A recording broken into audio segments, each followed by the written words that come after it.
கொடைக்கானல் பசுமை பள்ளத்தாக்கு இன்னைக்கு பேரு.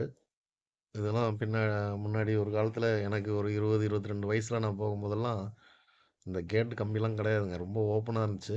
ஆனா கொஞ்சம் முன்னாடி நின்னு பார்க்குற மாதிரி இருக்கும். அப்ப பேர் வந்து இதுக்கு சூசைட் பாயிண்ட்டுன்னு சொல்லுவாங்க. ரொம்ப டேஞ்சரா இருந்துச்சு. இப்போலாம் ஃபுல்லாவே வேலி போட்டு, எல்லாருமே கிட்ட போய் பார்க்குற மாரி அரேஞ்ச் பண்ணிட்டாங்க. நான் அந்த வருஷங்கள்ல போகும்போது, பழைய காலத்துல போகும்போது, கொஞ்சம் டிஸ்டன்ஸ் கிட்ட போகக்கூடாது. ஓப்பனா இருந்துச்சு. அதெல்லாம் கொஞ்சம் கஷ்டமா இருந்தது அந்த நேரத்துல. ம். இது வந்து பில்லர் ராக். நாங்க வேக வேகமா காலையில தூங்கி எந்திச்சு, க்ரவுடு முந்தின நாள் வந்து செம்ம க்ரவுடு, டிராஃபிக் ஹெவியா இருந்துச்சு. ரூம்லயே இருந்துட்டோம். அடுத்த நாள் தான் வந்து ஃபுல்லா சைட் விசிட் இறங்கி அடி அடின்னு அடிச்சோம். ஃபாஸ்ட்டா பில்லர் ராக்கும் வேகமா முடிச்சுட்டோம். அவ்வளோதாங்க நம்ம ஆளுங்க முடிஞ்சுது. கீழ வெளிய வந்த உடனே ஒரு கடை தான் தொறந்திருந்தது. ஒரு கடை தான் ஏதோ செய்துட்டு இருக்கான் சுட சுட ஆயில் ஐட்டம்ஸ். அவ்வளோதான் நம்ம ஆளுங்க ஸ்மெல் பண்ணிட்டானுங்க. உள்ள இறங்கிட்டானுங்க.